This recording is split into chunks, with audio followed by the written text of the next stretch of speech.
Family Leonardo, we didn't today for can discuss about public sector reform. In 2008,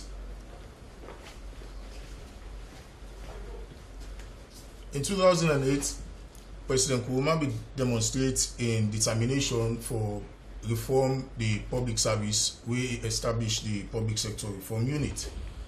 That unit the a own mandate now for coordinate reform across public sector.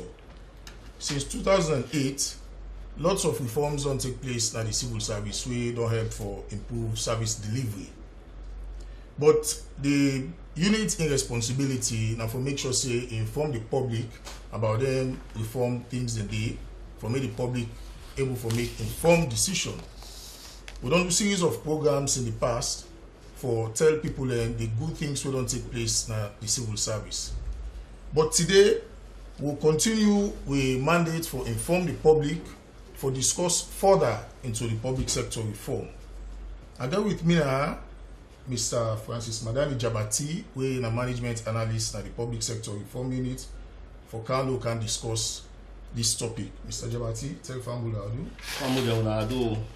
And also on the left, Ms. Sonia Umukarim, we na M&E specialist na public sector reform unit. Sonia will tell people how to do. Family Leonardo.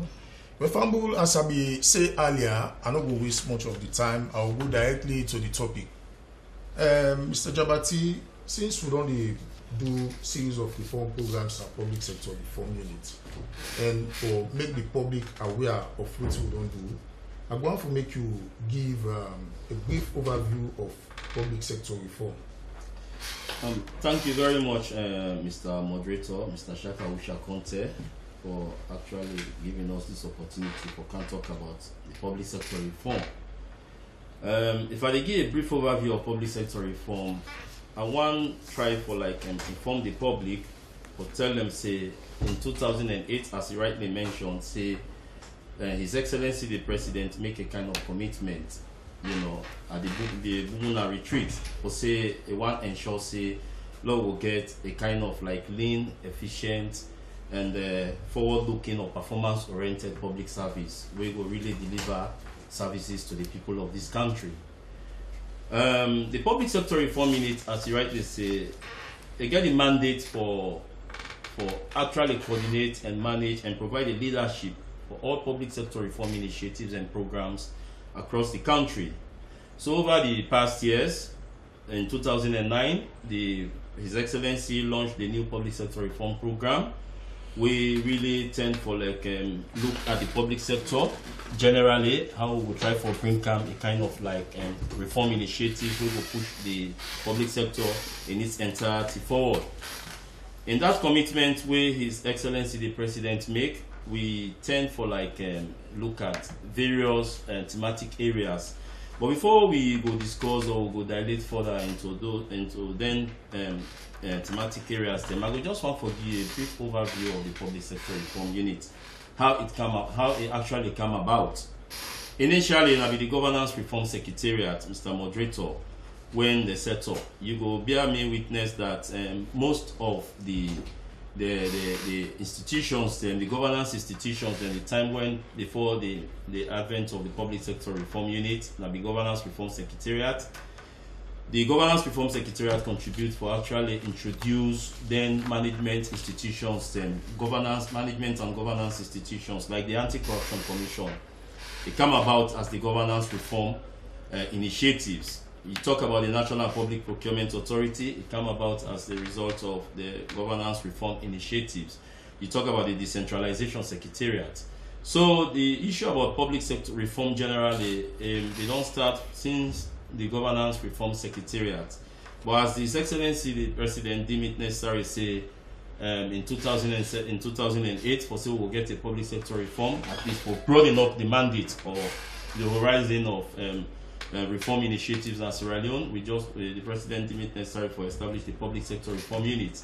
The mandate of the public sector reform unit is they coordinate, they manage, they provide leadership for reform initiatives, as I rightly said. Over the years, we don't look at various reform agenda we don't they look at structures, strategies, we don't they look at the missions of ministries. You go bear me witness that we don't reform or we don't review all the ministries in terms of the mandate, the vision, the structures, the systems, the processes and practices and procedures for really make sure say they align with the government development agenda over the years, as we go get for discuss about that in terms of the benefits of PSR.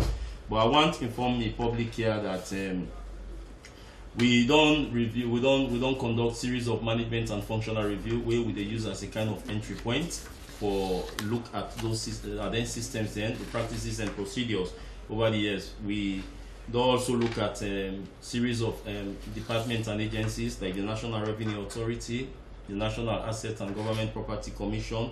We don't look at the Immigration Department. We don't look we don't look at the Sierra Leone Road Transport Authority in collaboration with the Anti-Corruption Commission. So in brief, we will get for like discuss a lot more about the reform initiatives, but for give you a kind of overview about public sector reform initiatives, then I just want to inform the public say the public sector reform unit, they don't engage or engage in reviewing the public sector generally in terms of those issues. So as a brief comment or a brief overview, Mr. Moderator, that's the overview of public sector reform. We will therefore discuss the benefits of the public sector reform as we go along. Thank you very much, Mr. Francis Jabati, for giving that brief overview. But certain key things anyway the public need follow good digress about in terms of the overview of the public sector reform unit. You mentioned about the 8 thematic areas where we will talk say the 8 key areas in where the public sector reform framework they talk about. Sonia, I want to make you tell Fambulem about the 8 thematic areas because now then things in the 8 areas in the PSRU the focus on now in the public sector reform document where for the very first time we get a blueprint where the guide reform in this country. Now the 8 key areas in the documents be focus on. I want to make you take Fambulem through the 8 thematic areas in the. Okay, thank you, Usha. Well, as you know, like how Francis say, the public sector reform strategy, now basically government is strategy where they use for making work better for the people then. Because as you know, now we they elect government, now we they put government in position. So therefore the government is responsible to we the citizens them. And government gets services there where they provide for we the citizens them. So the entire purpose of the public sector reform program and the strategy that they use now for make all the service the way citizens they receive like it better. You health service, you energy, you road network, all they want to do for better. So efficiency and effectiveness, basically now than the government they move towards. So we don't divide all them plenty activity so we cover all the work with government they do into 8 areas.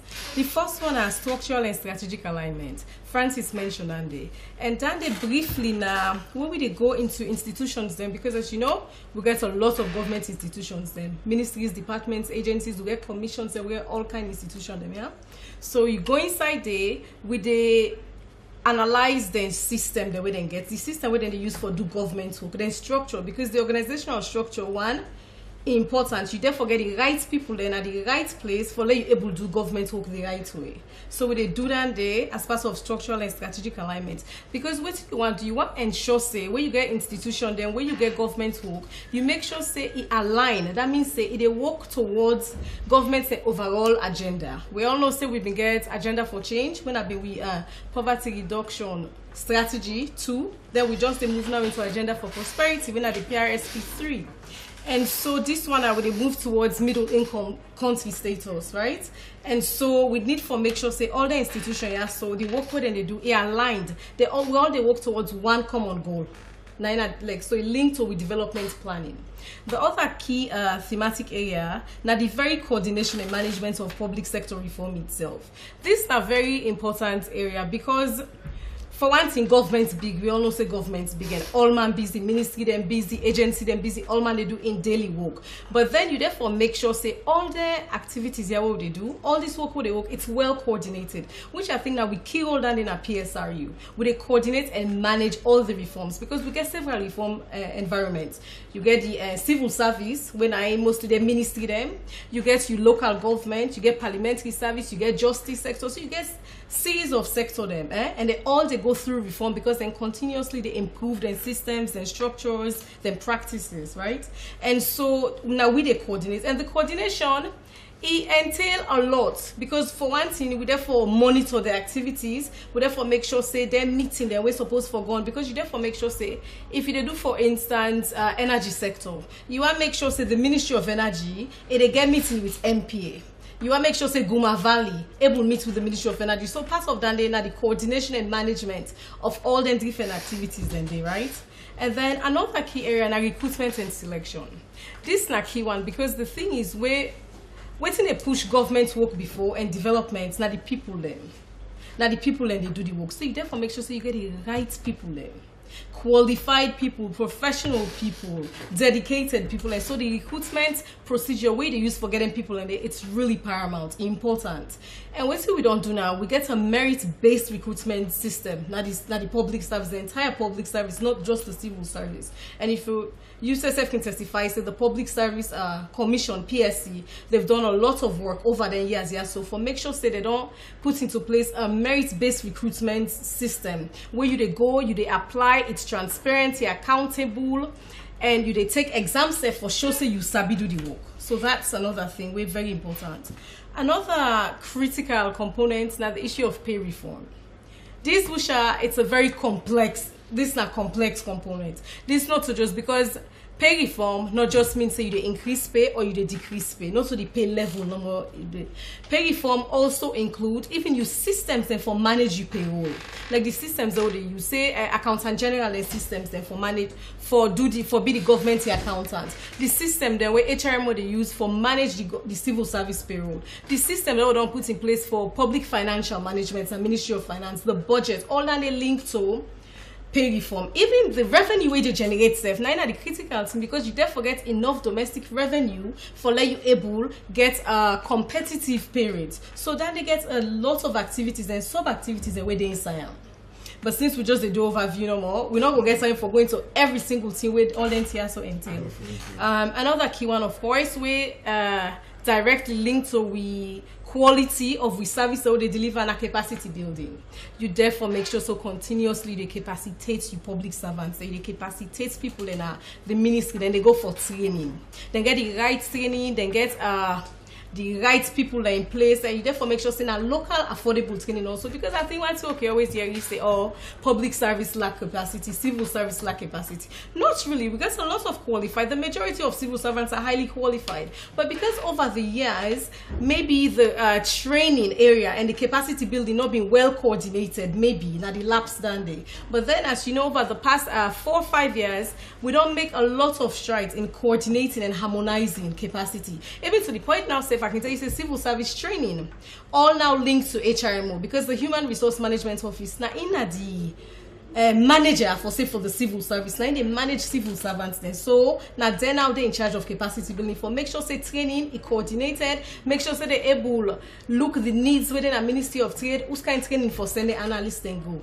who's kind of training them project officer they need, who's kind of training the health workers they need. So all that they well coordinated now.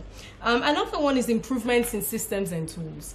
Well, this is a broad one. We get plenty systems and tools in our government. Like I say, we get public financial management systems. When are you budgeting, you public financial management systems, your accounting systems, we get them one a day. Then also we get records management. It's a very important one at government. Records them. Government, they work based on information. You need the data, you need the information where you don't gather. And so we therefore get a well-placed records management system in this country also. With public archives. I think one time, I don't know, somebody made an idea where they talk, say, been trying for access the first speech of the first prime minister, and he couldn't. Yeah. So now that can say because we don't get a good records management system, so we need that. So now that day we would try for you. And this records management here, so it ain't into 2 parts, because also what we've been doing in 2008, if you recall, we did a verification. So we count. And we try for, not to just concept, we try for, make sure, say, all the people that are within the civil service, then supposed for the day. Then get the right qualification, you get your PIN code, you get NACIT number. So all that in a part of records. Now, personnel records, then they we call them. And at that day, the civil service, and every institution, in fact, now that day they work on, you need personnel records. And then another one is gender and anti-corruption. I think Francis touched on Andy on the sort of linkage, in fact, of how the anti-corruption derived from the governance reform secretary, because all of them are governance strategies then what they put in place. So even gender and anti-corruption, we they support that we're not part of the National Anti-Corruption Steering Committee for the strategy. We're not part of that day. So we even get an MOU with anti-corruption where Francis talked about them review them with the doing in collaboration with anti-corruption. And then even gender also, because as you see, we don't move a lot in terms of gender, because we do gender mainstreaming now. There's a policy being developed, and hopefully we'll get to an act. So all of them, because all that they work towards making you staff them productive, the people that are in public service productive, make sure say all the issues that we take on board. Because for one thing I can tell you, me not a specialist, but if you do monitoring of a program, the gender area is very, very specific. Thing the way they affect the population at large, it's different for thing the way they affect women specifically. So you therefore always take that into account. So now I make gender, I think mainstreaming very important in all ways we do. Okay, so now we'll stop you on first.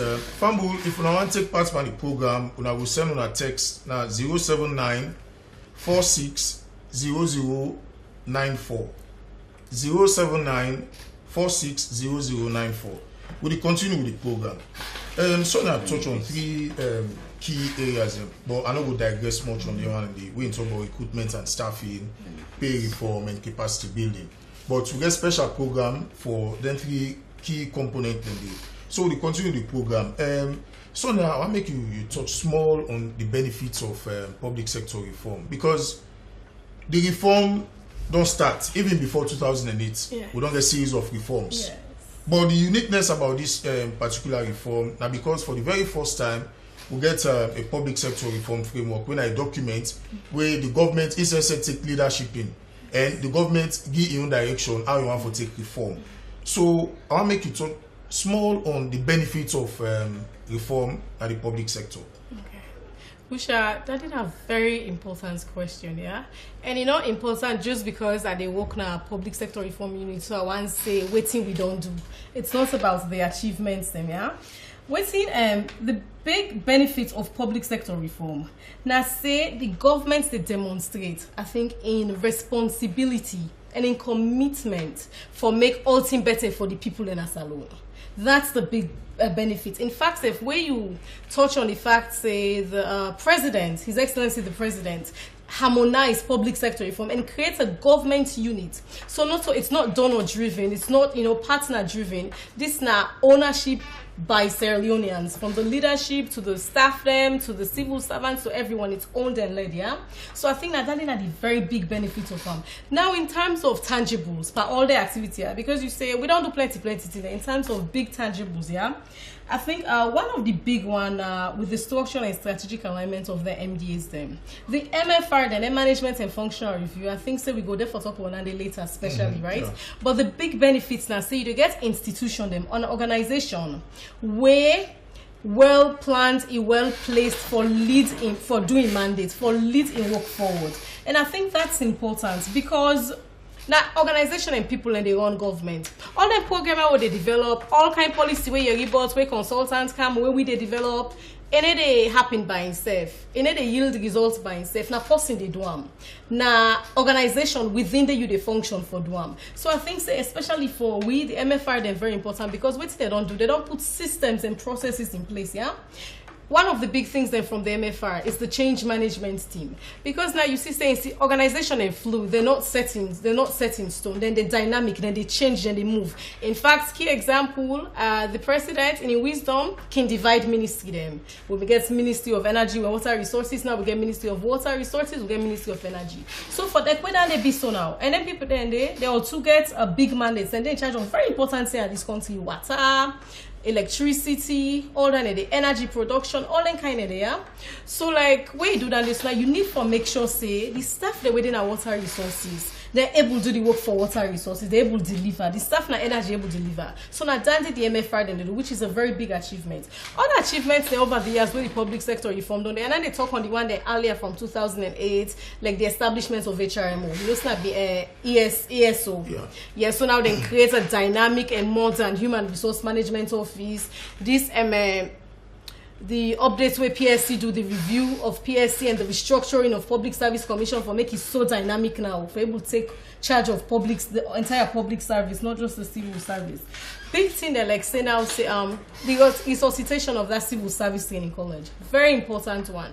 We don't get civil service training college, where we don't go dormant for a long time. We resuscitate them with a lot of support from development partners and commitment from government. Now it's a functioning civil service training college. They do course them, then they do training, then get linkage to a lot of public service institutions them all over the region in Ghana, Uganda, all they want, and they will get linked to them. And then another big one again, even that I should say Famble the Public Service Academy. President Simon launched and for Bill and Kent. Wants a very professional and big dynamic public service academy. And then they go they offer courses private sector, public sector capacitates the one who country. So we get on there. Another thing again in terms of recruitment and selection. Over the years, we don't get limited people and quality people in at the middle level. And the middle level, as we all know, nine they do the work because okay, so institution you get your big time director and you manager then are strategic leaders them, yeah. Then you get you support staff then we go be you like your accountants, you secretary them all done and but the people and the technical people they within at that middle the way they do the work, then you professional, then you analyst them, you HR manager them, the people the way they do their job, then you deputy director them, not them one and they.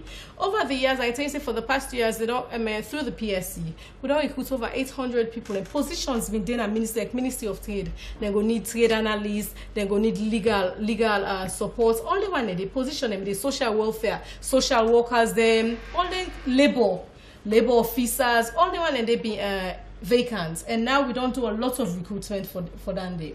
Let's touch on this one where you go there for possibly get a special program on pay reform.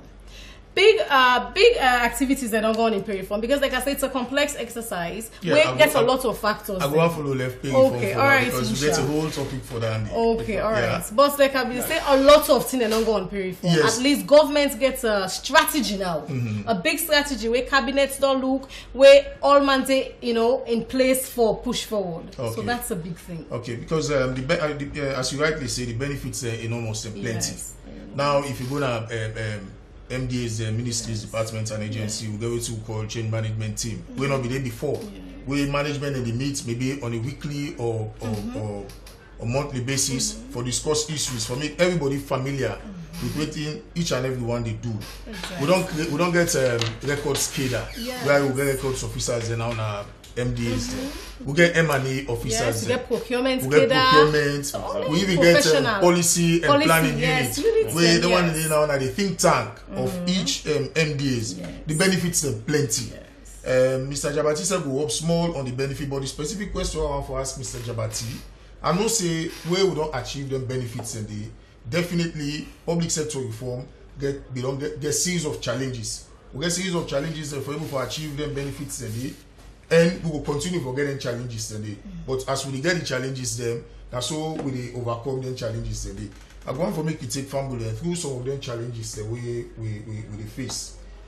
Thank you very much, Mr. Usha Conte. In terms of the challenges of public sector reform or the challenges the whole they face, we will really get for discuss some of them challenges in depth when we give or explain about the impact and challenges of the MFR, the management and functional reviews. We will really come into that and implementation of the recommendations of the MFR. But generally, if you look at the challenges that all they face in terms of public sector reform, then it kind of like enormous.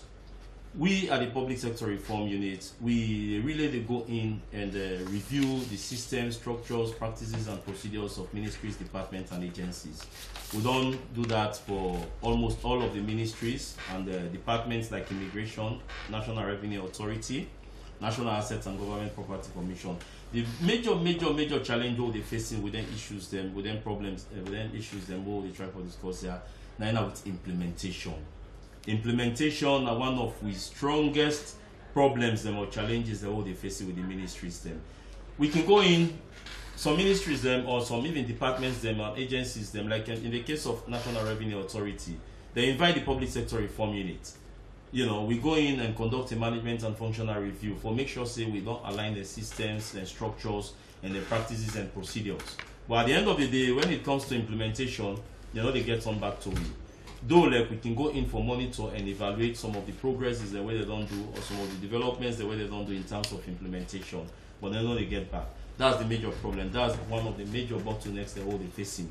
Implementation by the ministries, departments, and agencies. They go interesting for note say, when we always go in, we do a management and functional review. Mind you, the management and functional review, where we will get for can discuss about like a kind of entry point, a kind of management audit, what they enter, what they use for enter into the ministries, departments, and agencies for examine their systems, for know whether they function effectively or they function and efficiently. So we don't use that, we don't go inside. We can advise them. It is like the public sector reform unit, they really like assist the ministries, departments, and agencies for let them get a kind of aligned systems, let them vision the mandate, let it be aligned the mission, vision, and mandate, let it go be aligned with waiting and the work for deliver.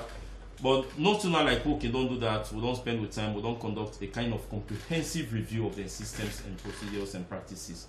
At the end of the day, then in terms of implementation, you go bear me witness, Mr. Awusha Conte, and we can go to certain ministries in terms of monitoring and evaluation. You will find out say the management and functional review report.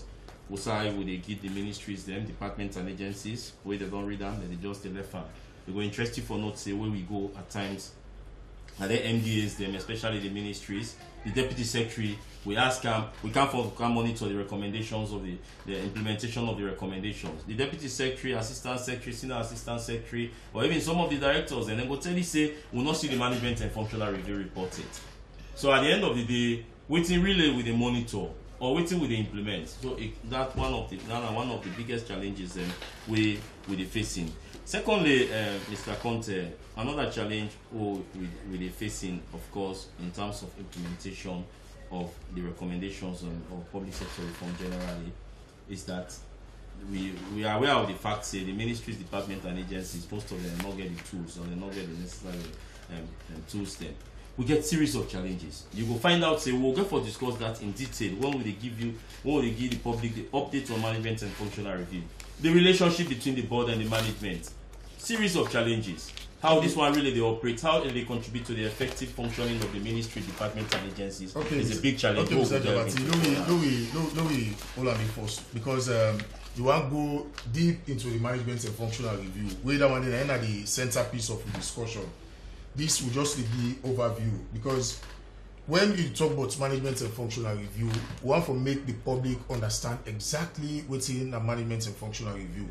Because as you rightly mentioned, we go na MDA, ministries, departments, and agency for go review the systems, processes, and procedures for make them able to work properly, for make at the end of the day they're able to give efficient and effective service to the public on a timely basis. Like for instance, currently we dey with SLBC, we do a review of SLBC. We look at their systems, we look at the management structure, we look at the management style, and we look at how they work. For them able to come up with recommendation for me to be able to work better. Now that is our own mandate. So we come into that discussion. I want to make Mr. Jabati lead into that discussion. May you explain to people exactly what's in this management and functional review, because it acts for broke pack, you know, where you find out say we try for make the discussion interesting. But certain times then you will find it very difficult for make you able for bring them down, for make the layman for be able to understand. But we will try. Management and functional review, I don't know who's kind of other way we will be able to put them, but people will know say now this exactly what we talk about. But Mr. Jabati will help you on that. Thank you very much, Mr. Moderator. When we talk about the management and functional reviews, now a kind of like institutional review, we look at the institution. Like for example, I don't say we look at National Revenue Authority. We don't look at the ministries, departments, and some of the ministries, all of the ministries and some departments and agencies. Then we come in and look at the systems for the public yonder, or for we brothers and sisters, for really able to understand what in the management and functional review mean. We look at the systems. the practices. That's- How that's how the ministry like for work. example, how the ministry they work, how they function, or what are the tools them where they really need for really deliver services. We look at the staffing. We can look at the organizational structure, the organogram, the organizational structure. These are the one we get the permanent secretary, the deputy secretary. It gets a structure, and this structure now we can look at. We see whether this ministry, department, and agency it gets the requisite personnel or skills for really deliver services to the public where we really benefit them. So we look at the structure at times. We can look at them and say, no, we now need a HR personnel, we now need an internal auditor, we now need a budget committee, a procurement committee, as we don't discuss in terms of the benefits of the public sector reform. So we can recommend all the structures, and because if we not get the structures, then the structure, the structure, the organizational structure of the ministry, now like the body. If it has not the function well, then the head will get problem, the eye will get problem. So we can look at it, we do a kind of like comprehensive analysis of that structure there and ensure say the structure is correct way we will deliver services. Not only services, effective and efficient services. That like you diagnose the ministry, like how doctor they diagnose person. The when body. you sick, you go to Yes. and they tell you say Exactly. this one is so wrong with you. Exactly, Mr. Conte. So they look into they look into the nitty-gritty of the structure and know say and recommend, because we at the public sector reform unit with other stakeholders, and we believe say when the right structure there, then we will deliver services. So like now one just aspect we can look at. We can again look at the equipment, the tools them, where the ministry, departments and agencies they use. It will interest you for note say quite recently, you go to the Ministry of Energy, you go find out say the human resource manager, he not even get a computer, he not even get a toner, he not get a printer for carry on the work. How you will expect how for let that human resource manager work? So that one of the major problems that they get with the ministries. But we can look at that. We recommend to government say this ministry or this department or agency, they not get the tools, they not get the equipment for perform effectively. This is one of the issues where they really forestall them. As we at the public sector reform unit, we get this equipment for this essential equipment fund. We don't contribute for actually give out essential equipment to certain ministries. Them we not get the kind of equipment because we believe say when you get the equipment, the correct equipment, you can able to perform well. So we can look at that and recommend with our donor partners. So with donor partners, they really don't help we in that direction, Mr. Conte, for make sure say we supply the tools, the necessary tools. But one major problem we will get with that, we find out say the donor support to some of the ministries, departments and agencies are not well coordinated. Like for example, Ministry of Agriculture under IFAC go give so many vehicles when the public sector reform unit not go know. So we really appeal probably for get the kind of coordinated approach we are in then tools and then essential tools them go able to give. Furthermore, we can look at accommodation. We can look at accommodation for make sure say the ministry, like you go to the Ministry of Labour, you look at the Ministry of Labour, over time they don't complain say, look, the environment will they function, you know, but that again, we can blame some of the ministries there. Like for example, the Ministry of Works, we recommend to them say the place na Pademba Road, there is a place which is SLRT, PWD, where they use. We now try for utilize this place well, but they're just all like cluster in one colonial building at New England, then they some kind of way. So like we cannot make series of recommendations, and we can look at some of the most of the issues there. We get a lot what they look at, as my colleague rightly mentioned, say strategic and structural alignment, equipment, coordination and management, the tools, then gender mainstreaming. These are part of the 8 thematic areas that what the new public sector reform program can look at and recommend for implementation. So for now, Mr. Conte, just like you mentioned, we do SLBC.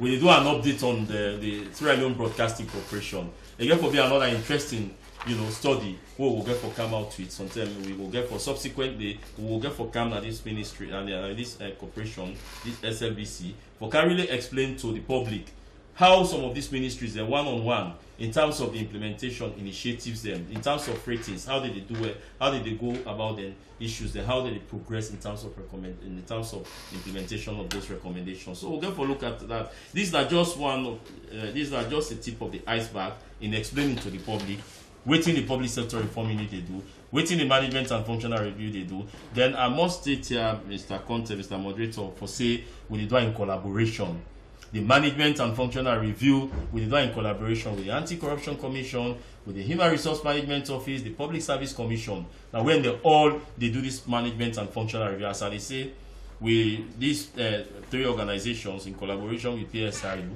now they look at Sierra Leone Broadcasting Corporation, we further look at Ministry of Energy, we are the quite recent MFRO they on. Very soon we will come out with some of. Well, I thank you very much for that explanation, because it will find for make the public know exactly what's in a management and functional review. Mr. Jabati attempts for give an insight of the problems we some MDAs in the face. It will interest you for no say you go to some MDAs. Just imagine 21st century. They still get typewriter. Some MDAs with very annoying. But we can make recommendations for made and try for improved systems and tools. Like the basket fund we Mr. Jabati talk about. A day at least for help MDA for me to be able for do them work them better. But for do the MFR now one thing, you go don't come up with recommendations. But outside the major problem there now for implement some of the recommendations there. We go don't do in-depth studies, look at the problems of the MDAs. We know they just sit down from outside, we come up with recommendation. We do the study with the MDA and participation, because we want for the documents be owned and led by the MDA themselves. Because when it comes in terms of implementation, and the MDAs then get for implement at the end of the day, then we all then now for just monitor whether they don't implement some of their recommendations there. But we'll get for can tell now some of the ministries where they do well. Then we mention some of the ministries where they do well. What means some of the ministries where they do well in terms of implementing some of these recommendations? Ministries they do extremely well. So ministry don't get up to about implement to about 90%. So ministry not just care. Even when you go for go monitor, they don't even care, they don't even bother. Like what Mr. Jabati say. Then go don't read the document. Then go don't know what's inside the document. When we go, you get meeting with them. Then we'll tell you point blank that your face say we'll not see the document. You see, but we'll go reach that point there anyway. So I wonder we discuss the challenges they will face for implement some of the recommendations there, the MFRs there. So Sonia, I don't know if you go up much more about the challenges, because there are plenty. The challenges number if we say we sit down and ask for discuss them, we will spend the whole of the day because they're boku. But some text messages they don't begin the kind side. I just want for read one text message some of the text messages there. This is why they say we hope to see increments in the civil servant salaries in 2014 to enhance service efficiency. This will come up from Sila. Then another one say it emphasize the need for a living wage. This time from a concerned civil servant. Well, Sila and a concerned civil servant, we don't note on our questions them. We will pass this question to the appropriate authority, or when we can discuss the pay reform, we will note on our questions them and we will try to provide answers them. So Sonia, I'll go to some of the challenges there so we face. With the MFRs. With the MFRs. Implementation. Okay, yeah. Well, Usha, I think the key thing with people in the realize the MFR then this not to just report no more like a static documents we just no more they just tell you policy and all things. These are documents where they go into every single aspect of your ministry work. Like how Francis says, so the institution are like the body, the human body, you know, so or the aid. I don't know what you say. But if the aids need the work, it affects your balance, it affects your eyesight, it affects all things. So if you need the work, then you get other problems there also. So basically, so the MFR now very no, say not so a formal, because I think people then can look a little bit confused, like say this is a formal document where the consultants there or the analysts there can just review. Then the documents they'll put aside. This is just literature what they read. No. These are documents where they go into every single thing they do. So this is a very practical, let's say manual of how for be a better ministry, how for be a better government. Yeah. The challenge that they face, Francis don't talk about this big one, so implementation. And the challenge with implementation it go into the level of compliance. In fact, no, be blunt, it go into the level of seriousness in some cases where the ministry they put towards them, towards management and towards service delivery. You get ministry then way from them minister when are the strategic leader to them permanent secretary to the director them to the staff them, yeah.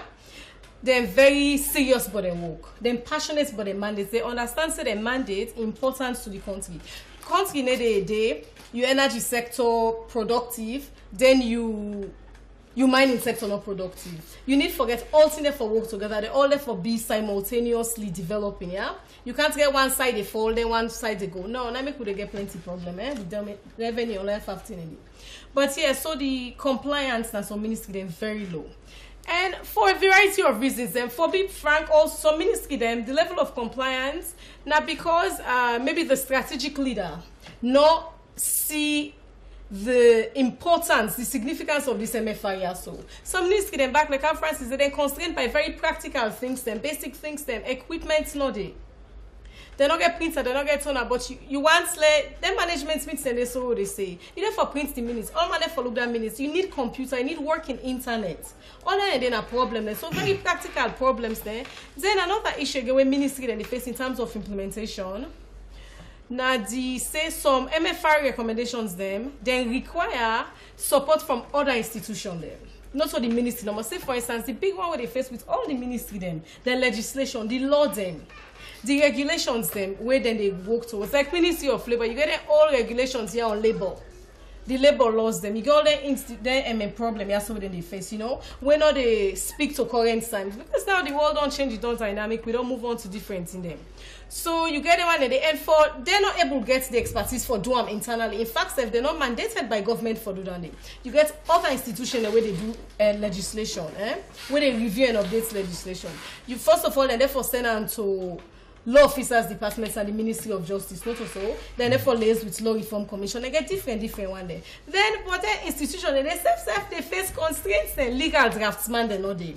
Then they face constraints, challenges in equipment, in competitive salary. So then they face all they face simultaneous problems where they lead to this big, you know, roadblock and bottleneck.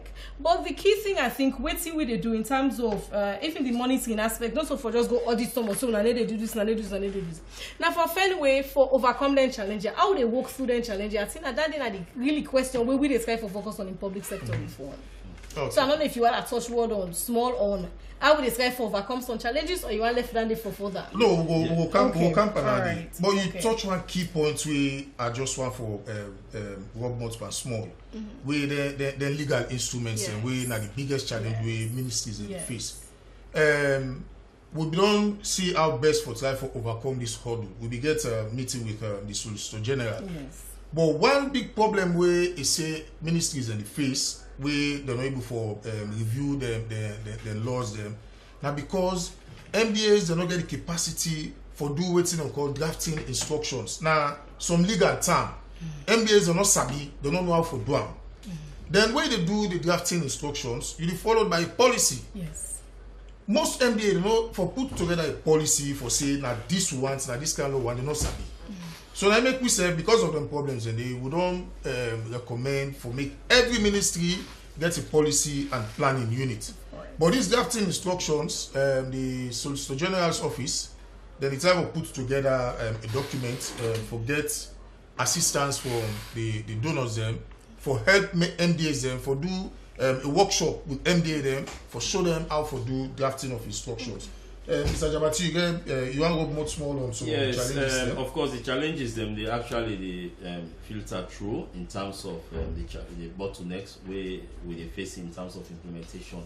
But one key issue where I really want to inform the public about the challenges they facing in terms of implementation of the recommendations them.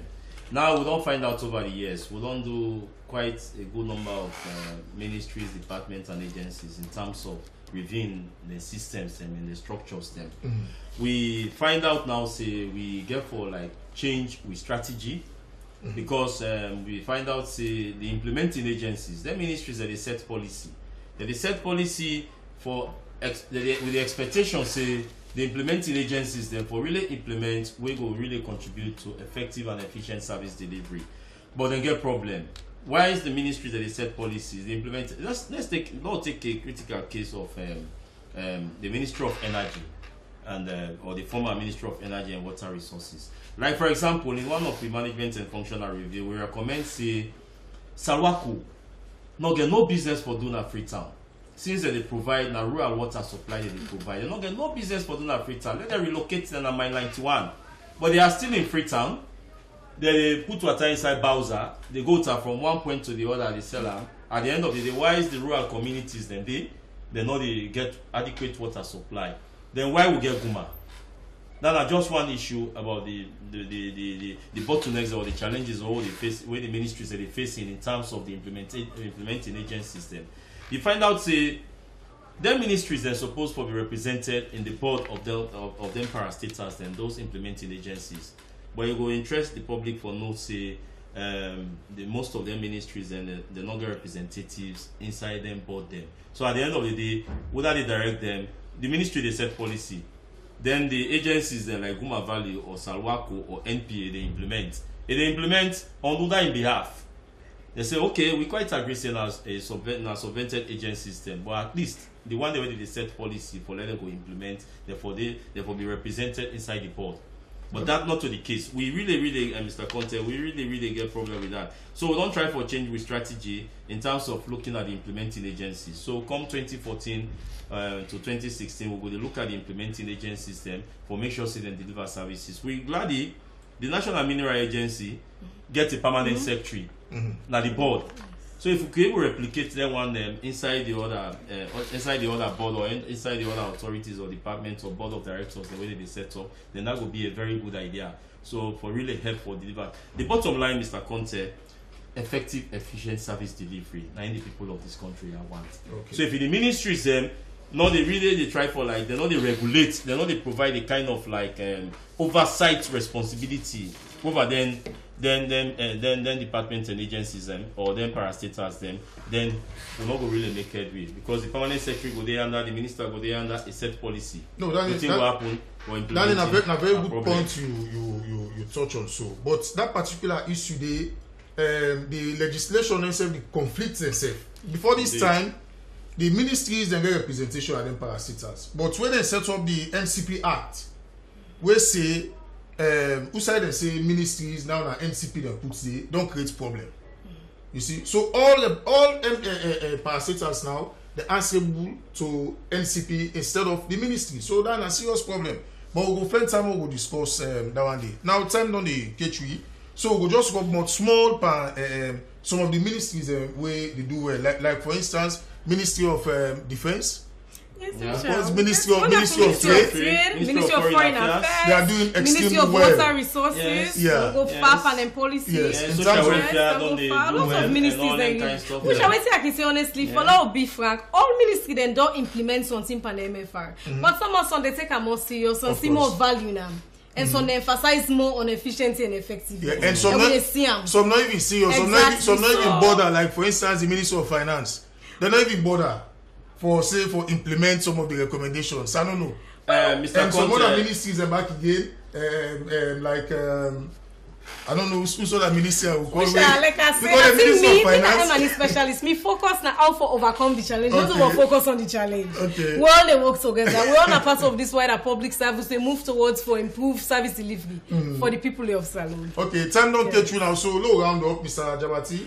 What's your last word? My last word now that we come 2014-2016, the public sector reform unit will get for look at the implementing agencies because we really get concerned about them.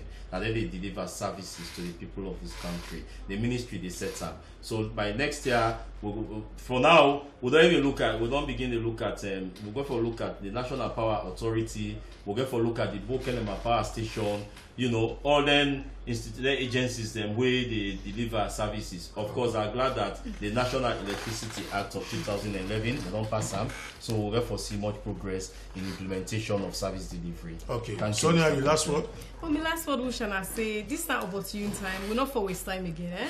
So waiting government to do now, waiting public sector reform they do with government, will they push forward performance management? Okay. Because then they therefore hold people that are responsible and accountable for their work them and their function. Okay. So 2014-2016 2016 we push forward performance management, institutional, we get the contact there with the minister them through chief of staff in office, so they push all that day forward. So Fambulem, una don hear from the panelists them. Me last word, we want results at the end of the day because they are the main focus. We will meet back again next week. We will continue the program. So Fambul, una tata.